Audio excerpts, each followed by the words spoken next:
ಪಶ್ಚಿಮ ಘಟ್ಟಗಳ ಹಸಿರು ಅರಣ್ಯಗಳ ಮಧ್ಯೆ ಮಲೆನಾಡಿನ ಮಣ್ಣಲ್ಲಿ ಬೆಳೆದ ಒಂದು ಅಪರೂಪದ ಮಾವಿನ ಕಥೆ ಇದು.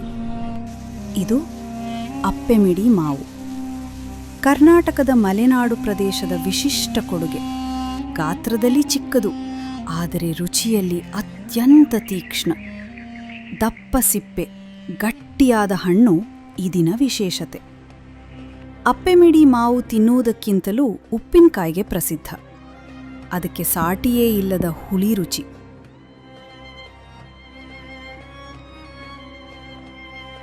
ತಲೆಮಾರುಗಳಿಂದ ತಲೆಮಾರಿಗೆ ಹಸ್ತಾಂತರವಾಗಿರುವ ಮನೆಮಾತಿನ ರೆಸಿಪಿಗಳು ಈ ಮಾವಿನ ಸಾಂಸ್ಕೃತಿಕ ಮಹತ್ವ.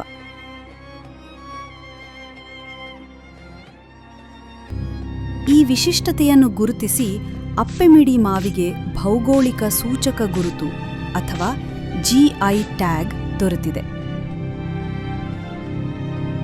ಜಿಐ ಗುರುತು ರೈತರ ಹಕ್ಕುಗಳನ್ನು ರಕ್ಷಿಸುತ್ತದೆ, ಉತ್ಪನ್ನದ ಮೂಲ ಮತ್ತು ಗುಣಮಟ್ಟವನ್ನು ಕಾಪಾಡುತ್ತದೆ.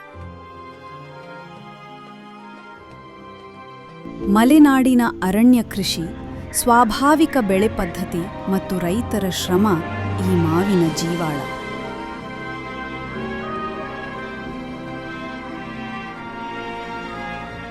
ಈ ಪರಂಪರೆಯನ್ನು ಗೌರವಿಸಿ ಕರ್ನಾಟಕ ಅಂಚೆ ವಲಯ ಅಪ್ಪೆಮಿಡಿ ಮಾವಿನ ವಿಶೇಷ ಅಂಚೆ ಕವರ್ ಬಿಡುಗಡೆ ಮಾಡಿದೆ.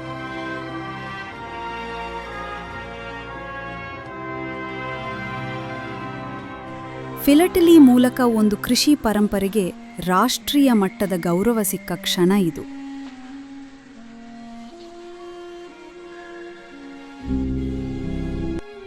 ಅಪ್ಪೆಮಿಡಿ ಮಾವು ಮಲೆನಾಡಿನ ಹೆಮ್ಮೆ, ಕರ್ನಾಟಕದ ಗುರುತು.